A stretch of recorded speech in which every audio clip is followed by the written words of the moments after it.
Not this. This I printed. You know what I'm talking about? The other thing. It's just a private. It's not homework, but we don't have to do it. You didn't have to do it. But you didn't do it in class. She just said she'd send it out. Okay, so probably have to do it and bring it to class today.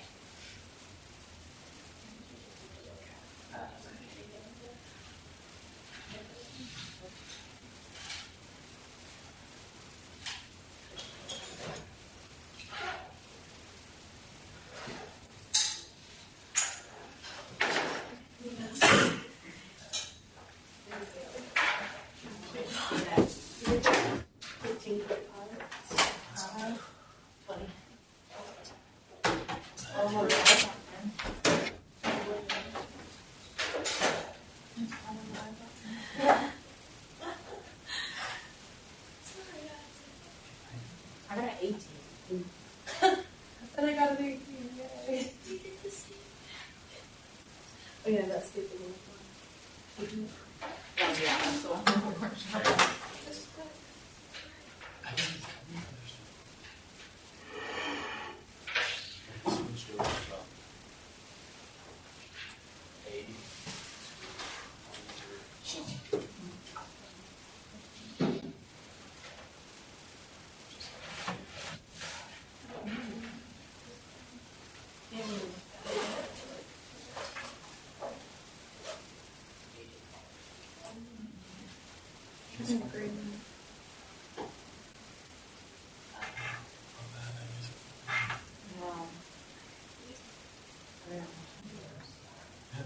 Yours is one. When you brought it. No, she's not here. That's not here. Oh. That's when I was here. Say it again. Oh, like over everything? Yeah. No, I will never miss this class.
That is so Well, I lost mine, sad. so I am. Did you track it? Well, I haven't done that for years. Christmas. But, hopefully. It's like, I use that every day. We have,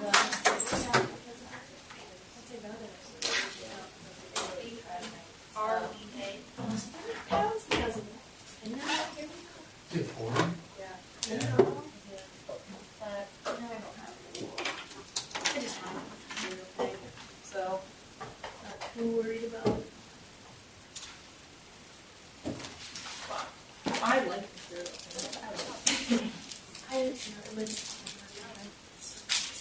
Another thing is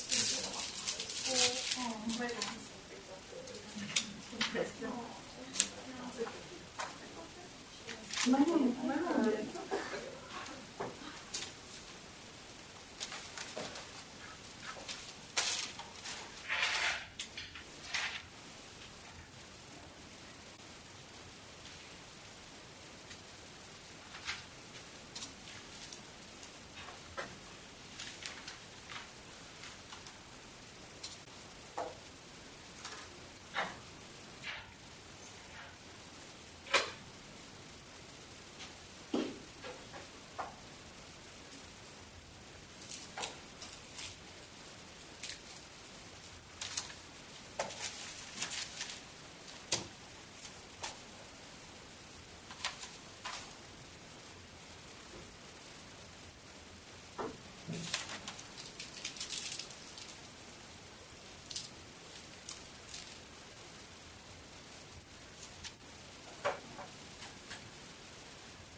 Megan.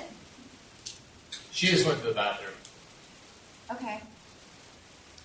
Elsa. Here, Morgan. here. Allison. Here. Katie. Here. Here.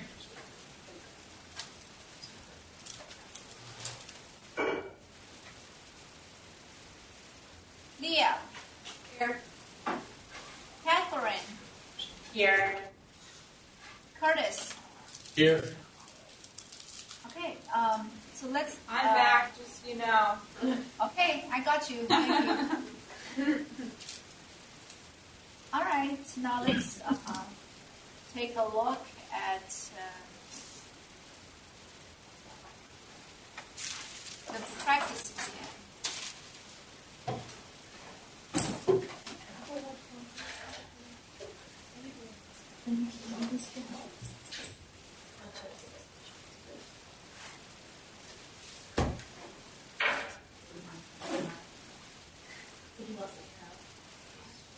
So next Monday will be our second exam. As usual, you just come to the classroom and you take the exam.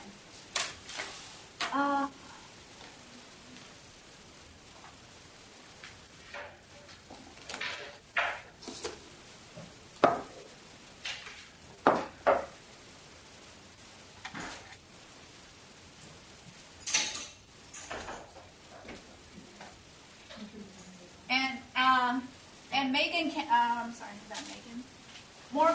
Morgan, can I share your solutions with everybody? Yeah, that's fine. Okay, thank you.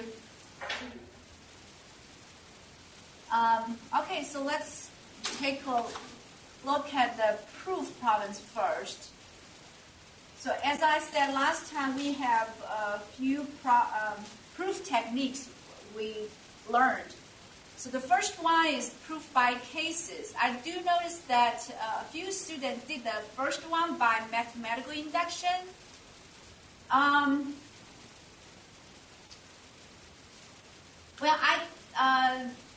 in general, I guess it is correct, but there is a small problem. It says for any integer, you got to We prove can't this. see the board. You can? Same problem.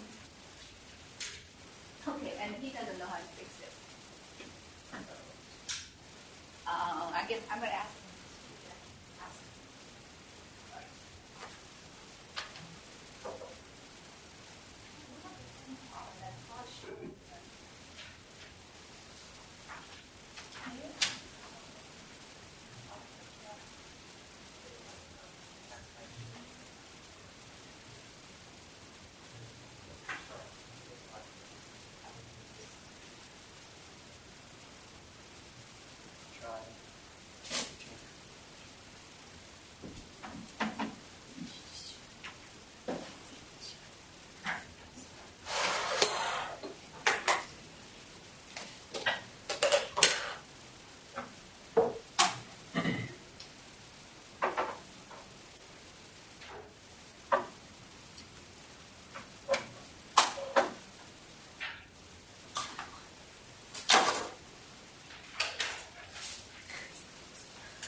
It doesn't work?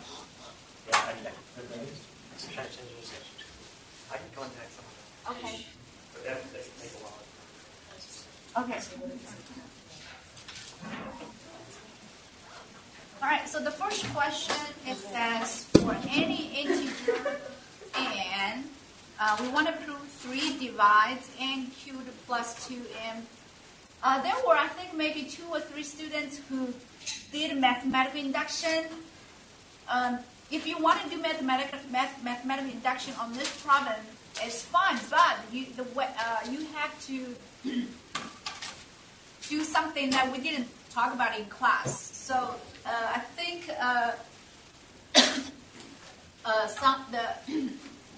the student who did mathematics started with the basis case, n equals 0. But when you think about it, what is the smallest integer? Well, it says for any integer. Integer could be negative, right? So you could have -1, -2, -3, -4. So if you do mathematical induction, you will be missing all the negative numbers. Well, you did prove that for all the integers greater than or equal to 0, this 3 divides that. But what if n is -1, -2, -3, -4? You can use mathematical induction, but we didn't really talk about that.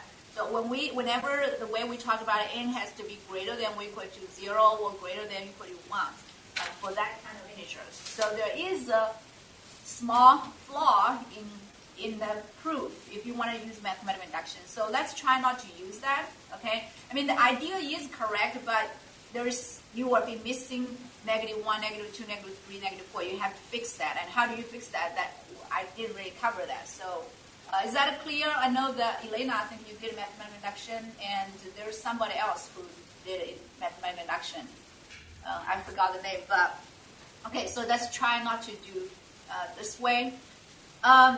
So remember, mathematical induction most of the time n is greater than or equal to 0. It's or greater than or equal to 1. There is the smallest integer you can start with. If they have, infinite many including negatives. You won't be able to do it directly. You have to do some changes. Okay, so let's do the first question. You're supposed to do proof by cases. And as I discussed the last time, so the first question, proof by cases.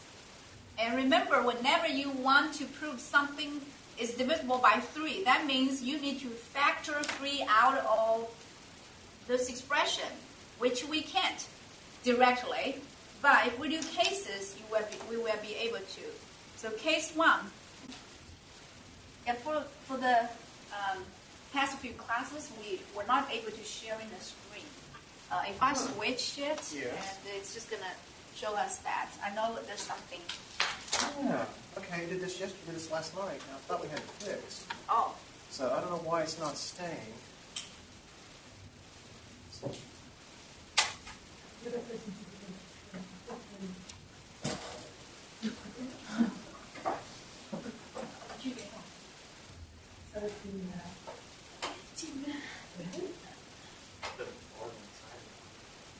You see the mouse move? Wait, I'm moving the carpet. After hood to But it shouldn't have to. For some reason, it should fall. Okay, I'll have to look at it. My slide. It will actually be worse than that past 2 weeks. I just didn't. Really? Yeah, I didn't need to use that much, so I didn't. Sorry about that. Anything like that, if you notice it, just give us a shot, we'll look at it. Okay, that's fine, thank you. Usually I see within I talk about Wednesday through Saturday night. No, Sorry. Tuesday at my house. It's because it's nice. All right, so let's go back to the first question, proof by cases. So we're going to do 3 cases. And the reason we want to do 3 cases is because we cannot factor a 3 out of this expression, n cubed plus 2n. But if we do 3 cases, we will be able to. I think, like I said, again, Austin, you were a little late, and you also did a mathematical induction, which is not completely correct. Because if you do mathematical induction, your n has to be, you're assuming the smallest integer is 0, but the smallest integer, you could have -1, -2, -3. You would be missing all those cases, okay? So you're going to be losing some points if you do that way. I mean, there is a way we can fix that by using mathematical induction, but like I said, I didn't cover that, so I won't, want to confuse you and with. So let's try to, and my intention is to ask you to do proof by cases, because that is something we use a lot when we do mathematical research. Okay, so let's go back to the question. So we're going to do 3 cases. An integer could be, all the integers, we could divide it into 3 categories. Either this integer is a multiple of 3, or a multiple of 3 plus 1, or multiple of 3 plus 2. There are no more cases other than these 3 cases. Okay, if you divide any integer by 3. I do notice So in the calculation, there's some small mistake here, Morgan, and also there's other students. I've got to point that out. So what is 3k cubed? What's 3k cubed? You can either use the formula to raise each of them to the third power, which will give you 3. How do we do 3 cubed? 3 times 3 times 3, right? Which will give you 27. Okay, so it's not going to be 9. So be careful there. You can also do it by definition. That is 3k times 3k times 3k. That will still give you 27k cubed. So it's not 9 there. And I did notice a few other mistakes. So when you plug this one in there, and that's one problem there. And the other, for the second case, also I saw calculation mistakes there. So you do have to do what Morgan did. One student, I forgot who, thought that we could raise each of them to the third power. So we got 3k cubed plus 1 cubed. Unfortunately, we don't have this formula. The only time you can raise each one to the in the base to the exponent is when you have multiplication. If it's 3 times k, yes, you can raise each factor 3 to the third power, k to the third power. But if it's plus, you cannot do that. There's no such formula. You will have to do it by definition. 3k plus 1 times 3k plus 1 times 3k plus 1. And you're going to do FOIL on the first 2 when you get an answer and distribute to the other one. So that's the algebra part. If you missed that, so let's, I'm going to maybe, we can look what Morgan did put over here. So you're going to do 3 copies of 3k plus 1. And when you multiply 3k plus 1 times 3k plus 1, you're going to get, you can do FOIL, 3k times 3k, that's 9k squared. 3k times 1, that's 3k, and 1 times 3k, you get another 3k, and 1 times 1, you get 1. So you're combining these 2 like terms, you're going to get 9k squared plus 6k plus 1. And you have to take that and multiply another copy of 3k plus 1. And this time you cannot use FOIL, you gotta have to distribute. Say 9k squared times 3k, 27k cubed. 9k squared times 1, 9k squared. And then you do 6k times 3k, which is 18k squared. And 6k times 1, 6k. And then you do 1 times 3k, 3k, 1 times 1, that's 1. You're going to get 6 terms. And then you're going to combine like terms. 9k squared, 18k squared, that's 27k squared. 6k plus 3k, that gives you 9k. So the answer should be 27k cubed plus 27k squared plus 9k plus 1. After the second exam, almost at the end of semester, we will talk about a formula which is called a binomial formula, and we will give you a formula to solve a problem like that. So you don't have to do it many times, 3 times, FOIL and distribute it again. So this is a little time consuming, but we do have a formula for that. Later we will talk about that.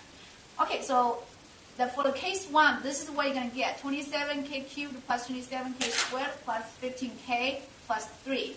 And you are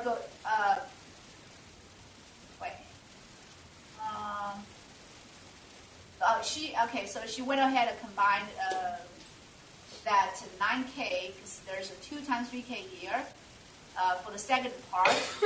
We also combine that, so we got 15k plus 3. As you can see, we should be able to factor out of 3 out of all of these. And so that shows us, if you can factor 3 out of something, that means 3 goes in there. Okay. By the way, so try to fix here, Morgan, it should be 27, okay, instead of 9 here. All right, so similarly, you're going to do the same way for case 3. If n is a multiple of 3 plus 2, so you're going to have to do this again, plus 2, plus 2, plus 2. And you're going to end up with 27k cubed plus 18k squared plus 36k squared plus 24k plus 12k and plus k. And you distribute that too. After you combine like terms, you should get 27k cubed plus 54k squared plus 42k plus 12. So for those of you, if you messed up the algebra part, you can try to redo this. And if you have trouble doing that, let me know, email me, and I can help you with that. Okay, so hopefully after this example, you can do the multiplication part. So, and then you factor out 3 out of all of them. So again, that shows 3 goes in there. Okay, so that's how you do the first one. Any question? Where does the 3K come from? Where does the 3K come from? Because this integer n, n is an integer. What kind of integer is that? Well, any integer. So if we keep the letter n in here, you're not going to be able to factor out a 3. So we decided we're going to do cases. Because every integer you have, if you look at all the integers you have, 0, 1, 2, 3, 4, 5, 6, 7, 8, 9, 10, dot, dot, dot, and you may have negatives. All the integers you have, you can always divide them into 3 different types of numbers, which is 3. Like numbers like 0, 3, negative 3, 6, 9, and so on. All of these numbers have something in common. What kind of numbers are they? What kind of numbers are they? Multiples of 3, right? How would you describe multiple of 3? Symbolically. 3 times k. Okay. But because the question asks us to prove for every single integer, so you cannot just do one case. You also have to talk about what if n is not multiple of 3. It could be 1, 4, 8, 10, or negative, so minus negative 2, and so on. And these numbers I circled in red. What do they have in common? 3K. They are, yes, all multiples of 3 plus 1. They're not multiples of 3, but they're multiples of 3 plus 1, right? Okay, so we can use symbols to represent those numbers, this type of integers, which are 3k plus 1. Similarly, all the numbers red, left, these are all multiples of 3 plus 2. That's why we can represent them with the symbol 3k plus 2. So that's how we got those 3 cases. Okay, again, how many cases? This is a proof technique we use a lot. It's called a proof by cases. When you don't do cases, you're not going to be able to factor 3 out. But after you do cases, you're going to be able to get a 3 out. Okay, again, how many cases do you have to do? It depends. Okay, not always 3. In this case, yes, 3. But sometimes you may do 2 cases, right? Or sometimes you may need to do 4 cases. But like I said, I probably won't ask you to do 4 cases. So the question you're going to get, either you can do 2 cases or 3 cases. How would I be able to tell if I should do 3 cases or 2 cases? What it's asking, what it's divisible by. 2 or 4, you will usually be 2 cases, right? But if it's divisible by 3, you might have to, in order to get a 3, you have to get a 3k, 3k plus 1, 3k plus 2. But if it's divisible by 2, you only need to do 2 cases, which are 2 cases. Multiples of 2, which is what? 2k. Or multiples of 2 plus 1, that would be 2k plus 1, right? Because all the numbers, it's either like 0, 2, 4, 6, 8, these are 2k's. Or 1, 3, 5, 7, these are 2k plus 1s. Okay, so how many cases do you have to do? It depends. Okay, like I said, in a lot of papers I published, sometimes I have to do 5 cases or 6 cases. Under each case, I may have to have to do some cases. When you have really complicated situations, you may have many, many cases. So that's a proof technique we do use a lot. Now So- let's look. Yes. You said if it's asking if it's divisible by 4, you only have to do 2 cases. Is that what you said? It possibly could be 2 cases or 4 cases. Gotcha. If 2 cases works, great, you just do 2 cases. But sometimes it doesn't work. I can kind of show you what the whole. would you do? I'm going to show you an example that we did in homework. Let's see. She said it could be 2 or 4. That's what we're asking. All right, so let's look at homework assignment number 40. So if you look at this question here. Okay, so for example, for 80, so that's section 3.4, proof by cases. All of these questions, we have to do them by cases. By the way, so how do you study for the exam? You probably already know from the first exam. Take the practice exam as your study guide. Try to make sure you can do every single problem in here because every problem represents a type of question you need to know. But if you have extra time, you can go back to look at your homework assignments that you did before, and especially the ones you missed. So that first type of question is similar to what we did under 3.4. So like number 24, 26, 37, and 40. We did do this, okay? So look at number 40. For any integer n times n squared minus 1 times n plus 2 is divisible by 4.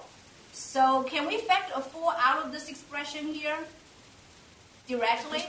No, right? There's not a 4 anywhere. So first impression might be, well, maybe I should do 4 cases. 4k plus 1, 4k plus 2, 4k plus 3, right? It will work. I think some students did do that. If you do 4 cases, yes, it will work. But if we can do less number of cases, why not, right? So in this case, actually 2 will work. So let me copy down the question. We want to prove 4 divides this, which means you need to be able to factor a 4 out of here. Directly, there's no 4 out of here, right? But we can do 2 cases, n equals 2k, or n equals 2k plus 1. So let's plug 2k in the problem. Expression, we get 2k times 2k squared is 4k squared minus 1, and 2k plus 2. Okay. So by the way, you have to square. This means tells you to square both 2 and a k. So when you square 2, you get a 4. When you square k, you get k squared. In the homework, I do want to point this out. In the homework, I noticed that some students multiplied everything out. That is fine, but that's not our goal. It's not like in algebra. They tell you to perform the indicated operation. So simplify it. You have to multiply everything out and combine like terms. But this question is not asking for that. What is our final goal? I just need to factor out the 4, right?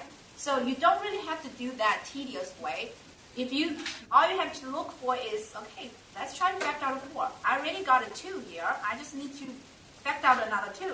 And when I check these 2 expressions, there's nothing that I can factor out from here, but I can factor another 2 from here. So if you factor 2 from here, you're going to get 2 times k plus 1. Multiply, copy the rest of it.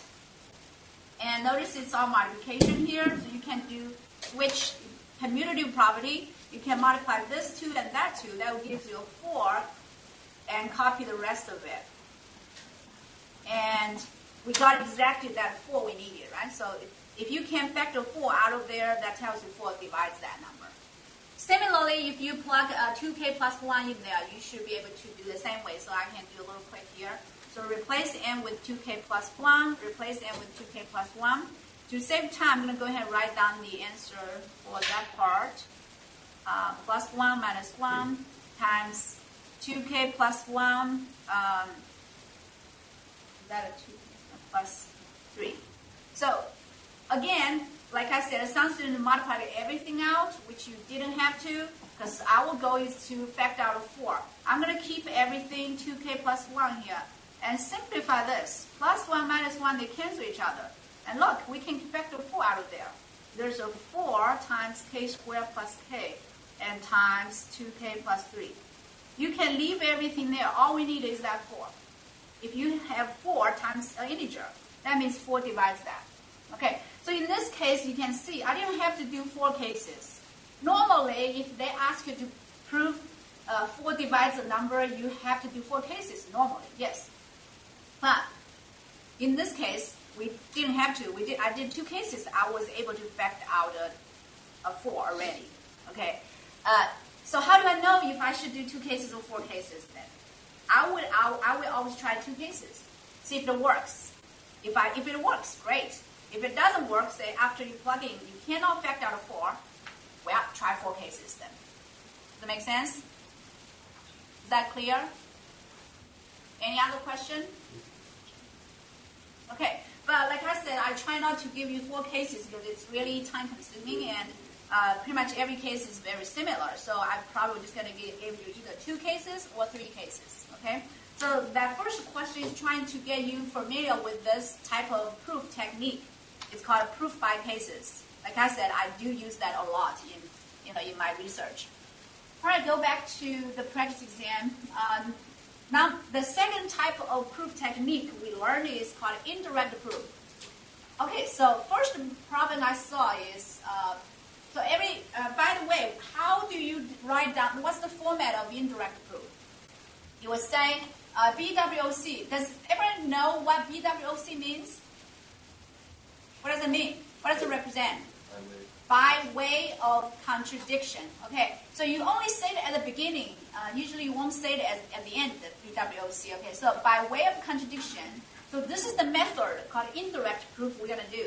We assume always the negation is true because they ask us to prove square root of A is irrational, but we're going to assume it is rational. As I explained before, why do we do indirect proof? Because it's impossible for me to show square root of A is irrational. There are infinite many fractions there. I cannot show the square root of A is not a fraction. That's why I take the indirect approach.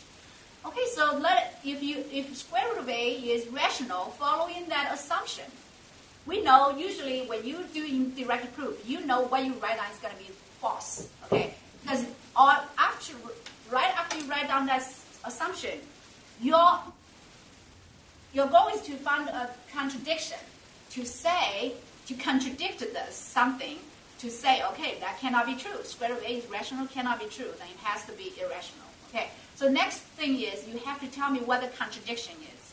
I did give you the feedback or Markham say, okay, what is the contradiction? So you do have to specify that.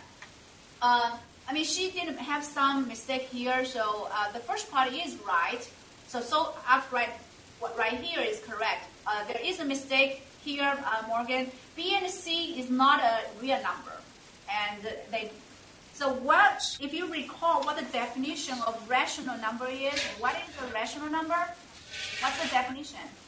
Integer over integer. Yes, integer divided by integer. So the top and the bottom both have to be integers, not real numbers. So we're going to assume square root of A, so BWOC, we assume its square root of A is rational. Following from this assumption, square root of A, we can let square root of A be B over C. There were 3 or 4 students who used the A over B. Yes, usually we use A over B, but over here you cannot use A over B anymore. Why not? Because You already have an A. Yes, we already have A. If you say square root of A is equal to A over B, that means, okay, this fraction at the top is going to be the same as that. No, it's not necessarily going to be the same. So that's why you cannot use A anymore. So pay attention to that. So pick different letters, and B and C are both integers. That's the definition of rational number. What is a rational number? Integer divided by integer. So B is integer, C is integer. Okay, now we square both sides. We're going to get A equals B squared over C squared. And you actually you don't have to do anything further. We're going to compare this to the next question we're going to do. When you look at that, what does this tell you? What kind of number is A? By looking at this expression, rational, exactly. How do we know A is rational? Because B squared is integer, C squared is integer. An integer divided by integer it's called rational number, right? So you will say, okay, A equals this, then A is rational. If somebody asks you, why is A rational, you can tell them that's the definition of rational number. I think it's because it's really obvious. If you didn't say what, it's fine. If you do want to explain, it's by the definition of rational number.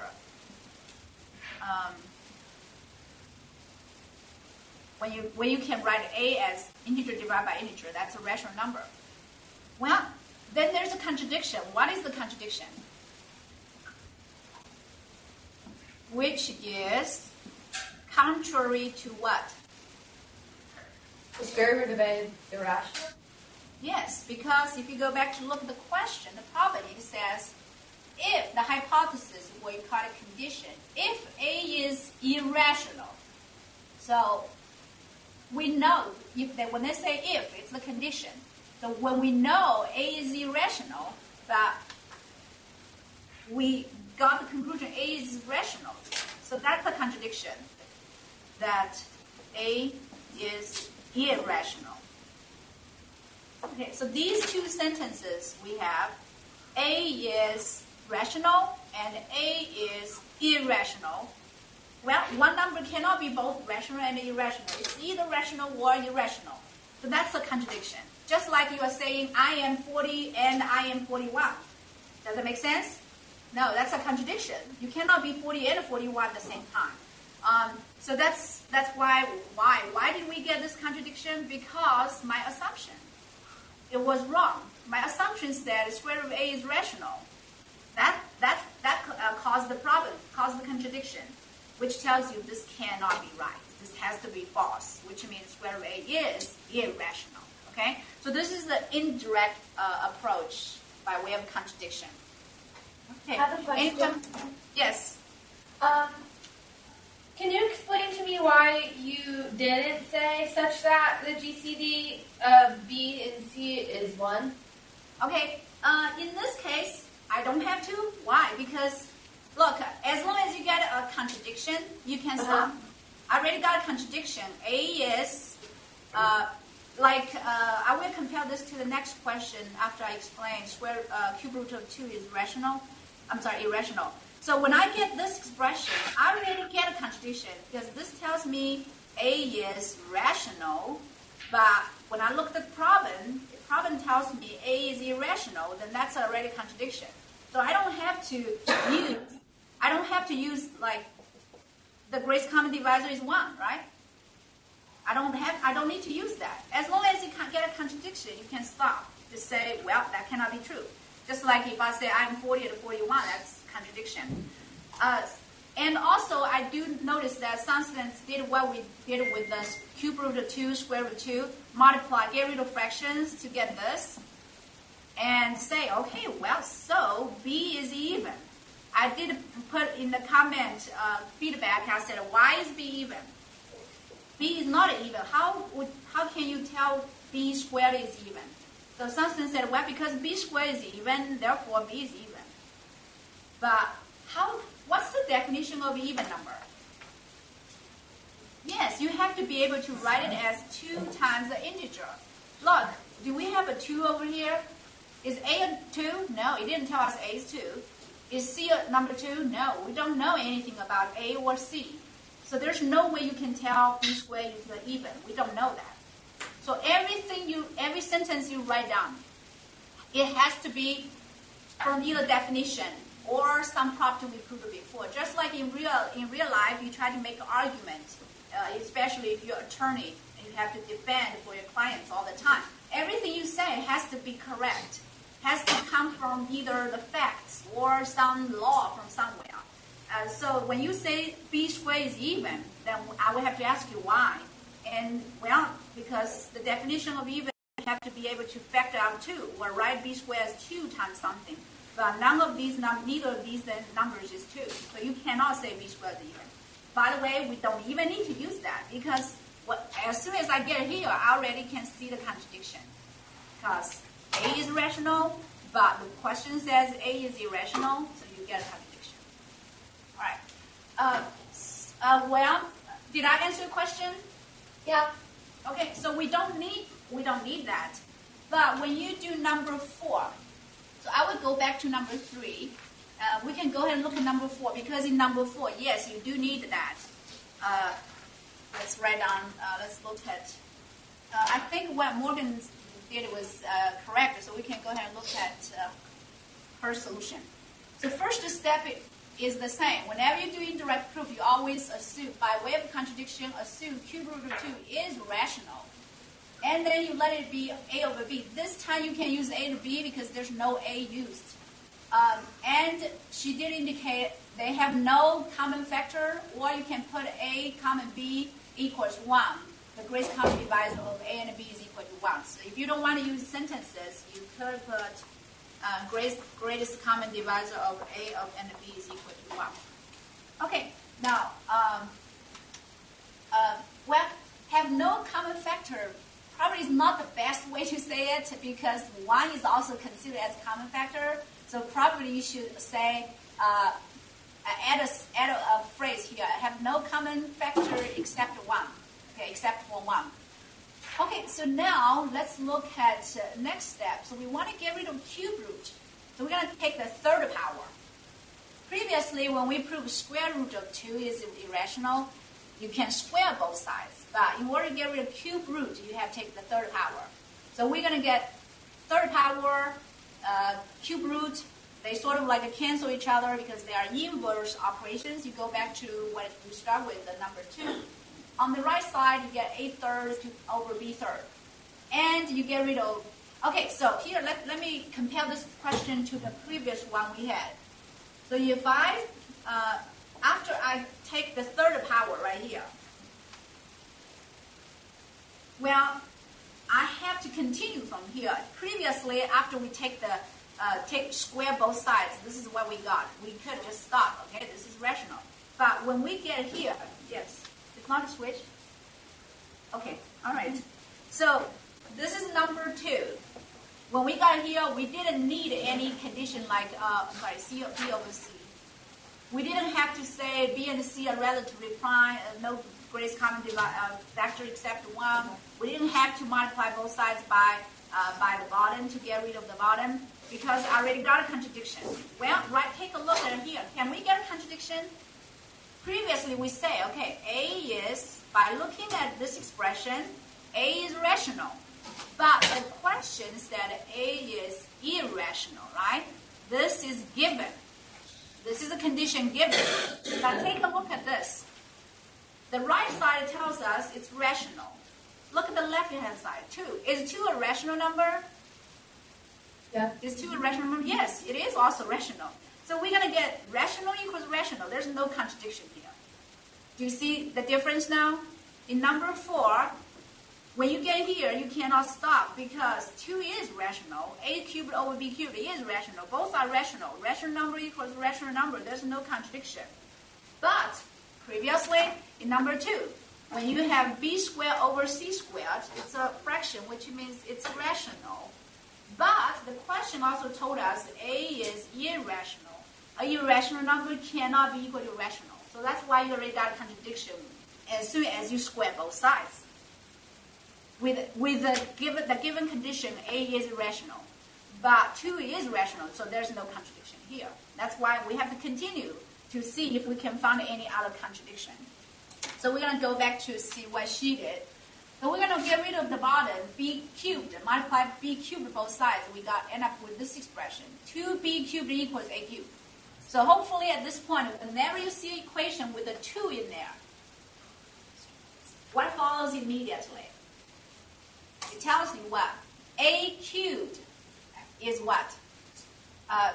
Okay, so here she's missing a little bit of explanation here. So when you get, let's go look at that, 2p cubed equals a cubed. What follows from here? What does this tell us? A cubed is a multiple of 2 divisible by 2 or even, whatever you like to say. All of these different ways are the same. So I'm going to just call it even. Or you can, if you don't like the word even, you can say is divisible by 2 or is a multiple of 2, the same thing. And go back to look at question number 3. That's why I put question number 3 there for you. What does number 3 say? If the third power of a number is even, then that number has to be even, right? So go back to our question. A cubed is even. What does this do? What conclusion follows from here by question number 3? If a third is even, then by number 3, a has to be even, right? So you can use the one you already proved. A is even. Okay. So where does we get the conclusion a is even? Because we proved it in number 3. Okay, does that make sense? Okay, so let's go back to the next part. So if she said the left hand side has a factor of 2, okay, that should be a, not a cubed. Okay, so we found out a is even, not a cubed is even. So I'm gonna just work out it over here. So we found out a is even, which means you can write a as 2k. Now we plug that back into the equation. The left-hand side will be the same, 2b cubed. On the right-hand side, by the way, so it's not a cubed is even, it's a is even. If you know a cubed is even, you won't be able to get any contradiction. But we know a cubed is even, a will also be even.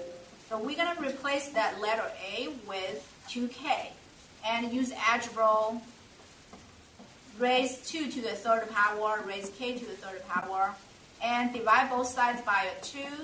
We're going to get b third equals 4k cubed. And what does this tell us? 4 means 2 times 2, right? So if you see a 2 in there, it tells you b third. B to the third is even. Well, if b to the third is even by number 3 again, the base b has to be even. Right? Where does this conclusion come from? It comes from question number 3 that we proved on page 1. I haven't gone over that. I will go back to that in a second.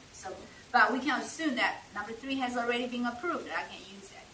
Okay. So here I use number 3 twice because by looking at the equation, either this one right here, or that one there, you can only tell a cubed with a third power is even, b third with a third power is even. Well, what we actually need is a and b are even. So we can use number 3 to get a is even, b is even, to get rid of that third power. Alright? Okay, questions? Okay, so here, well, we haven't got to the contradiction part. What is the contradiction? If a is even, b is even, what is the greatest common factor of these? 2. 2, right? Well, could be 4, okay? So it could be 4, 6, anything. But it's not going to be 1. It's not going to be 1. So the next sentence you're going to say is, the greatest common factor of a and b is at least 2. Is at least 2. Which is contrary to our assumption, contrary to the greatest common factor of a and b is equal to 1. Let's try all. I did say in class sometimes the contradiction is very clear. You don't have to specify. Just say a contradiction, or draw like 2 arrows pointing at each other. That means a contradiction. But I think it looks like sometimes I don't think. Sometimes I think a lot of students get confused why we need to put. So I do want you to write down clearly what contradiction is. So for example, previously in number 2, what is the contradiction? That's very clearly here. A is irrational. A is rational, contrary to the condition that A is irrational. So this is the contradiction. And over here, what is the contradiction? I found out A, B are both even. If A, B are both even, the greatest common factor cannot be 1. It has to be at least 2, either 2 or 4 or 6 or 8, contrary to our assumption that the greatest common factor is equal to 1. So look, if this says GCD is not 1, not equal to 1, but this one says it is equal to 1, that's contradiction. Okay, so anytime you use indirect proof, you always have to specify what your contradiction is. I have a Hey. question.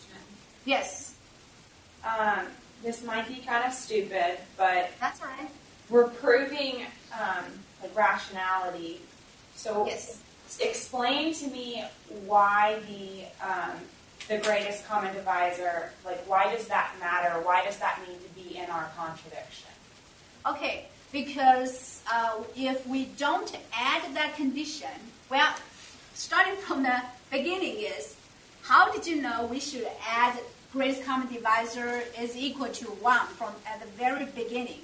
How do we know that? So when we do the assumption cube root of 2 is equal to a over b, why don't we just stop right there? Why do you have to add this? Greatest common divisor is equal to 1.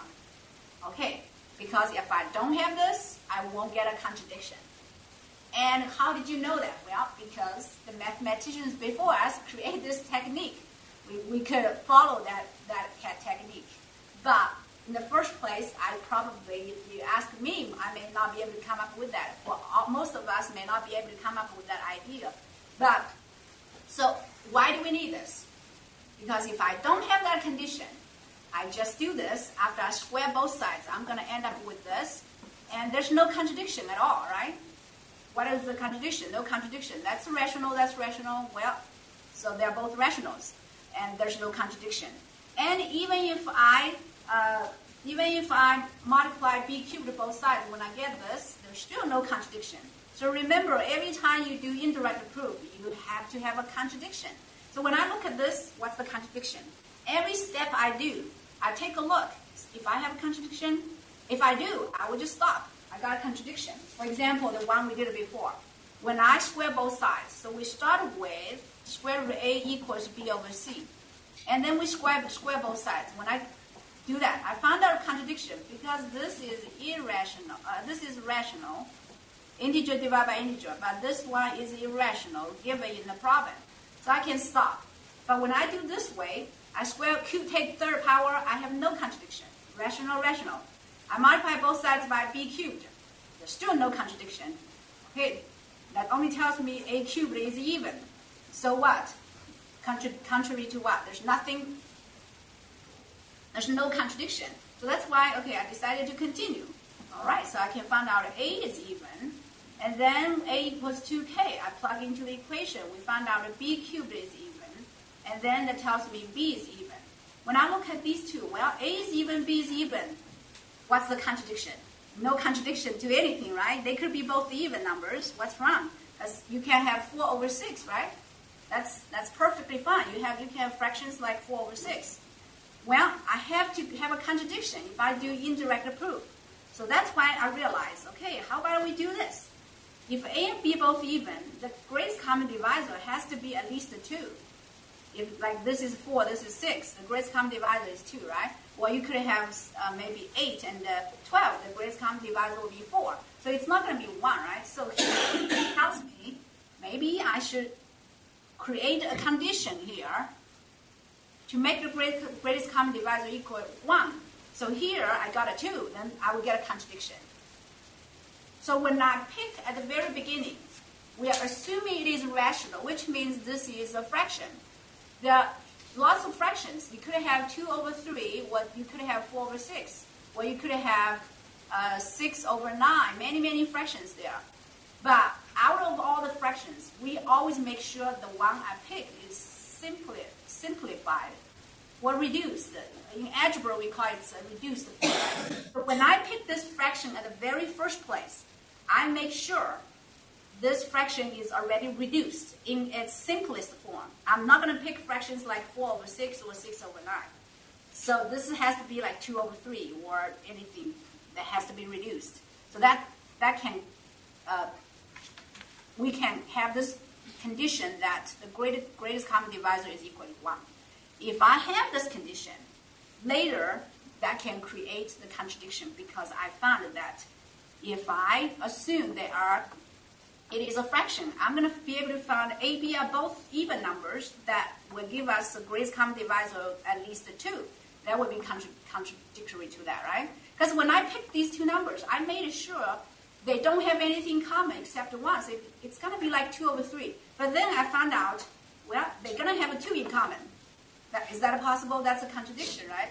There's nothing in common, and then you find that they have a 2 in common. That's called a contradiction. Does that make sense? Yeah. Okay, but like I said, how did you know? Whoever came up with this idea in the first place is really like a genius idea, because we wouldn't know. But so probably, even if you don't know, I mean, all the proofs we are learning, some mathematicians before us already did all that. And so we are, if you didn't know that, probably so at the very beginning, I didn't know I had to do that. And then when I do all that work, I found out, okay, well, both are even, so the greatest common divisor has to be 2, or something else, cannot be 1. So that tells me if I create that condition equal to 1 and not equal to 1, that will give us a contradiction. So probably whoever came up with that idea, that's when they get here, they realize they should add that condition there. Okay, but number 2, we didn't have to do that. Because after I square both sides, I already got a contradiction. There's no point for me to specify B and C have nothing in common except 1. Okay, the reason I have to is because I cannot get a contradiction here, no contradiction here, no contradiction here, no contradiction here. That's why I have to add that condition. Okay. All right. Any other question? No? I didn't follow part of that. Could you post this video after, like on Blackboard? Sure. Usually, in the past, there was one time they did not either forget to record or they didn't upload the video. But if they do, I will. Yeah, I will post the video there. Okay. Thank you. Other questions? Now, let's go back to number 3. So number 2, number 3, number 4, these questions are called indirect proof, or by way of contradiction. So when we look at number 3, we cannot prove this directly. If we know A cubed is even, you cannot prove A is even directly. We talked about this before. Because in order to get A, you have to take cube root of A. When you look at cube root of A, so there's no way you can tell what kind of number this is. Can we factor out a 2 from here? We can't, right? Because there's a cube root. So that's why we know A cubed is even. So, I'm sorry, I should do this. So we know this is even. And then you're going to take the cube root of A cubed. So, well, you get A, but we don't know what the cube root of even number is. So if you have 2k here, you still cannot factor out a 2. So because we don't know what A is. So A cubed is even, you won't be able to prove it directly. Does that make sense? So if you say, okay, well, A cubed is even, you said even number always can be written as 2k. So if you do that, and then you have to solve for A. And how do we solve for A? Take cube root. Take cube root. And then you're going to end up with something like cube root of 2k. Can we factor 2 out of cube root of 2k? We can't, right? So that's why you get stuck right there. So that tells us, all right, you have to do a different way. We take indirect proof. So if we assume, by way of contradiction, assume A is not even. If A is not even, what kind of number is A? If it's not even, if a number is not even, that means this number is odd? Yes, that's right. So you can write it as 2k plus 1 and plug it in there. Again, some students may have made mistakes in the calculation, so you have to do 3 copies. And after you do all that, you will be able to factor 2 out of the first 3 terms plus 1. And that's exactly the format of odd integer. Any integer, if you can write it as 2 times the integer plus 1, that means this is odd integer. So Morgan used the t to represent that expression. So you can see very clearly it's equal to 2 times integer plus 1. If you don't do that, if you didn't do that, that's fine.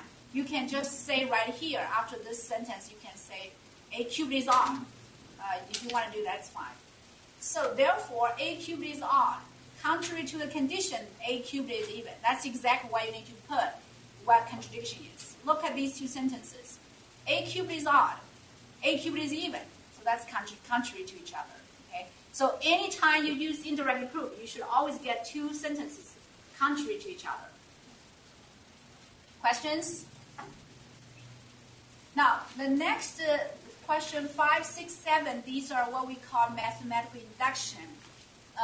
Most of you got the setup, basis step, induction step, and what you need to do in the inductive step, but still there's some little bit of mistake in writing of the proof. Okay, so let's look at the basis step. N equals 0. We always look at that, what the smallest integer is. So n equals 0, and if n equals 0, 2 to the 0 will be equal to 1. So the left-hand side equals 1. And right-hand side, replacing n with 0, you're going to get 2 minus 1, which is 1. That tells us left-hand side is 1, the right-hand side is 1. They are equal to each other. Okay. Now, the inductive step, we always assume this formula is true for k, for n equal to k. So if you have not memorized the step, I think from the grading, I think everybody knows what we're supposed to do. So you're going to write down the formula, replacing n with k. So 1 plus 2 plus 2 squared plus dot dot dot plus 2 to the k. See, all we need to do in this step is to change the letter n to k. So you get that. That part right here, you can put on the scratch paper. If you want to put it here for your reference, you can. But if you want to put on a scratch paper, that's okay. So that part is replacing n with k plus 1. As I mentioned in class, if you go back to, I did send everybody recorded the class video for mathematical induction. If you need to go over that, I did mention that when you write down the formula for n equal to k plus 1, always write down the last two terms. Okay, always write down the last two terms. That would be why, because that will help you to compare the formula for n equal to k and the formula for n equal to k plus 1. So if you take a look, 1 plus 2, when you replace this exponent n with k plus 1, the 1 right before it should be k. So you follow the pattern. That's 2 to the 0. 1, by the way, that's from algebra. 1 is equal to 2 to the 0. Okay, so you can see that's 2 to the 0, 2 to the first, 2 to the second, 2 to the third, all the way to 2 to the k plus 1. So that tells you the 1 right before it should be 2 to the k. The exponent is increasing. 0, 1, 2, 3, 4, k plus 1. So write down the last two terms. Go back to that. So that's what she got. And you also have to replace this n with k plus 1. K plus 1 gives you k plus 2. So this is the formula you have to prove. You cannot say, because of this, I got something else. Don't ever start with your proof with this formula. Okay, that's what I noticed. Some students start with this. You can only start from the left-hand side, but not the right-hand side. So Morgan actually did a different way. This is the way, I did both ways. So what she did is, she noticed that when you look at the two left-hand sides, well, it's just missing the last term, 2 to the k plus 1. So that's what she did. She added 2 to the k plus 1 to both sides of the equation we have. By the way, again, you cannot use this one. This is the one you need to prove. So just like you go to the court, you want to prove you are innocent. You can never say, because I am innocent, I shouldn't go to jail. Okay, right? But the judge will ask you why you're innocent. You need to prove why you're innocent. So this is just like the sentence. You're trying to prove you're innocent. You cannot say because this is true. Well, so this is something we don't know. Okay, but when we compare them, but this one, the top one in the box is known, you can use that. So we add she added 2 to the k plus 1 to both sides. After you add that, the left-hand side is exactly the left-hand side we needed. But the right-hand side is different. After you add 2 to the k plus 1 to this, you're going to get 2 to the k plus 1 minus 1 plus 2 to the k plus 1. As you can see, adding these two, she didn't show the work here, why they're, I can explain why. So after you add 2 to k plus 1 minus 1, add 2 to k plus 1. Adding these two is going to give you 2 times 2 to the k plus 1.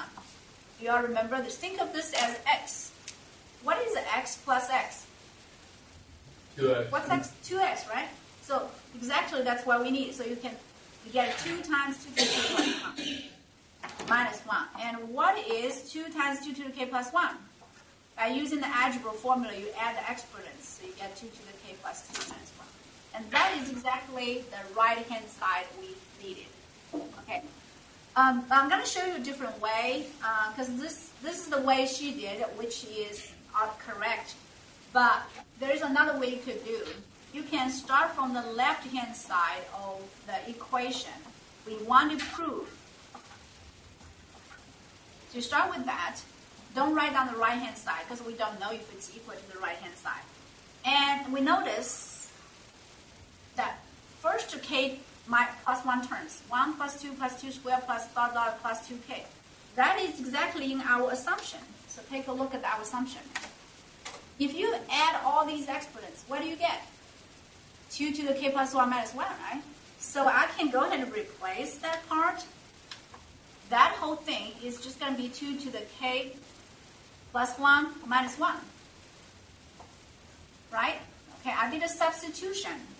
Instead of what Morgan did, adding both sides to that, I'm just going to do a substitution. Because, well, how did I know this is equal to that? Because it's in our assumption. When you add all of these exponents, you're going to get 2 to the k plus 1 minus 1. So go ahead and replace that. And there's an extra 1 there. In the formula, you only have that many. There's a 1 extra. And the next part is exactly the same. So you're going to end up with the same thing what Morgan get. So you're adding these two, that gives you 2 times 2 to the k plus 1 minus 1. That's x plus x, 2x. And by using the formula, you add the exponents. So the left-hand side equals the right-hand side. And we're done. Okay?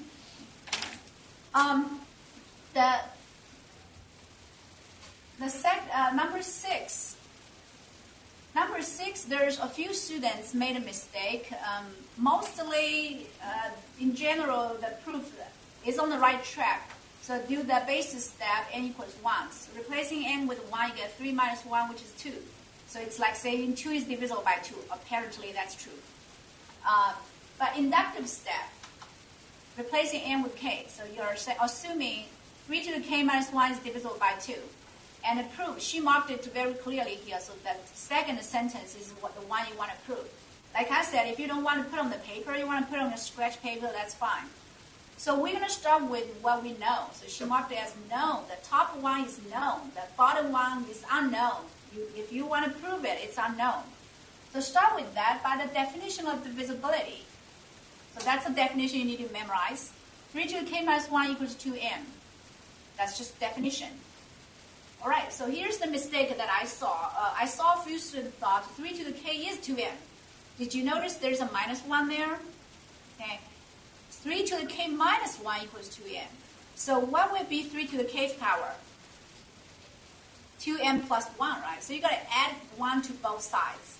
In the homework and also on the practice exam, some students just thought 3 to the k is 2m.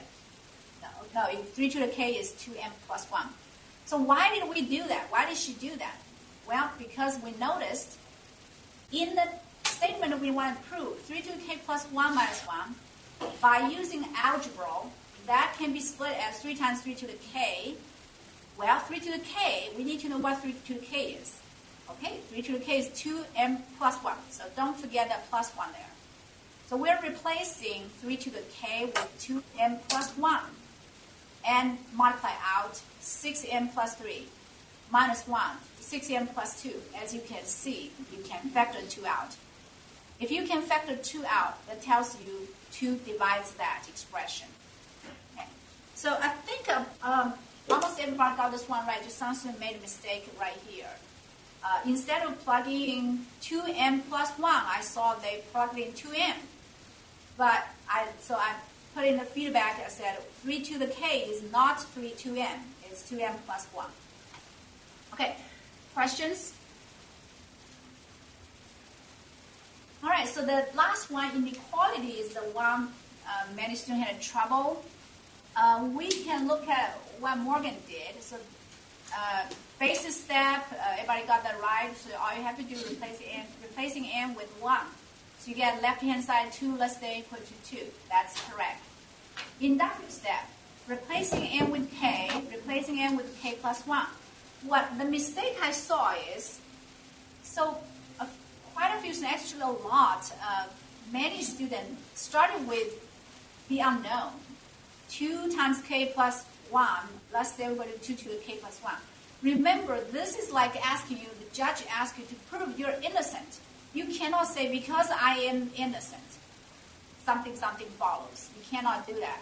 So what I saw is like, many students did this. Okay, so 2 times k plus 1 less than or equal to 2 to the k plus 1. So I'm going to get 2k plus 2 less than 2 to the k plus 1. And 2 to the k plus 1 is equal to 2 to the k times 2, and continue from there. This is incorrect. Please don't start with the unknown. This one is unknown. That's what you need to prove. Again, it's like saying, prove you're innocent because I'm innocent. That doesn't make any sense, right? All right, so we can take a look at what Morgan did. So what she did prove this. So that's unknown. 2k plus 2 less than. She did multiply, distribute 2. Again, that one is also unknown. So she compared these two. 2k plus 2. We can add 2 to the one we know. The assumption is known. So we can add 2 to the one we have, to both sides. We're going to get 2k plus 2 less than or equal to 2k plus 2. So maybe I can write it down step by step. So what she did is, so this is what we know. Again, assumption is known. Please don't use the other one. And she added 2 to both sides to get 2k plus 2 less than or equal to 2k plus 2. Does everybody understand why she did that? Why did she add 2 to both sides? Is everybody clear? I'm not clear. No. Why did she add 2 to both sides? Because the one we want to prove is 2 times k plus 1 is less than or equal to 2 to the k plus 1. This is the one we want to prove. And like I said, if you distribute 2, you're going to get 2 to 2k plus 2. All that work can be done on your scratch paper. Don't start with that. So this is the one unknown. I want to prove this. And so we notice, well, we know 2k is smaller than 2 to the k. How do I prove 2k plus 2 is smaller than 2 to the k plus 1? So look at the left-hand side. 2k plus 2. What's missing? Plus 2. Plus 2. That's why she added 2 to both sides. Right? Okay. Well, from algebra we know if you have inequality and you add the same number to both sides, it's not going to change the inequality, so you're still going to have less than or equal to 2. But now take a look at what we have. I have 2 to the k plus 2. What do we need? What do we need? 2 to the k plus 1. Yes, you're going to have a k plus 1 in the exponent. But take a look at the left-hand side. Do they match? 2k plus 2, 2k plus 2. Yes, so we got the left side hands to match. The right-hand side, they don't match. Well, can they match? No, they cannot match. It's not an equation. You don't have to show that they are matched. So all you have to show, this is the idea I explained in class. Suppose you know, given A is less than or equal to B.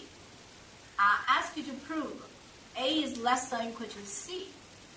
What else do you need to show here in order to prove A is smaller than C? You already know A is smaller than B. But I want you to prove A is C. Yes, very good.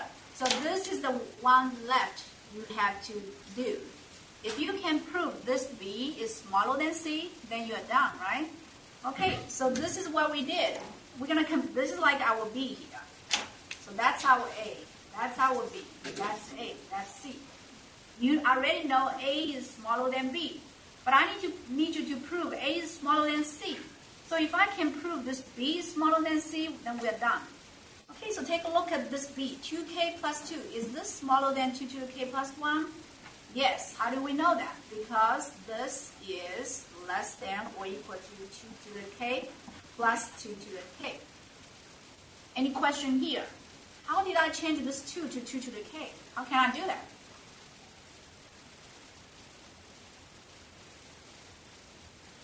Did you see what I did? I copied it first term 2 to the k, but I changed that 2 to 2 to the k. Does everyone understand how I could do that? No. All right. So when you have an equation, let's look at these two that I just did. 2 to the k plus 2. If I say this equals 2 to the k plus 2 to the k, what would you say? Would this be right? No. No, definitely not, because they don't match. 2 to the k match, but 2 and 2 to the k, they don't match. Of course, they're not going to be equal. But notice what I put, what's the sign I put between them? I did not put an equal. What did I put? Less than or equal to. So this is what I put, less than or equal to. Well, I know they're not equal, but I'm telling you, this guy is going to be smaller than that. Is that true? Can you see why the left side is smaller than the right-hand side? Can you tell? I can, but I don't know why you can just like do that. Why you could just like add the 2 to the k. Like I get how it would be smaller, but Do you I have just to actually- use the transitive property? This is not really a transitive property. So let me give you numbers. It will be easier for you to see. So if I tell you 5 is, okay, so suppose I have 5 equals 5. Well, let me do 5 plus 1. Can you explain why 5 plus 1 is less than 5 plus 2? Can someone explain why 5 plus 1 is less than or equal to 5 plus 2? Do you understand why this is true? it's just because 6 is less than 7. You combine them. If we don't combine them, I don't want you to add them. How would Okay. you? Well, 1 is less than 2. 1 is less than 2. Yes, exactly. That's right. Because 1 is less than 2. And 5 and 5 are the same, right? Yeah. Of course. So when you add a smaller number to 5, it's going to be less than adding bigger number to 5. Right? Correct? And Right. over here, it's exactly the same idea. Thinking 2 of k as 5, they're the same, right? So on the left-hand side, I added 2 to it. But on the right-hand side, what did I add? 2 to the k. And 2 to the k is much bigger than 2.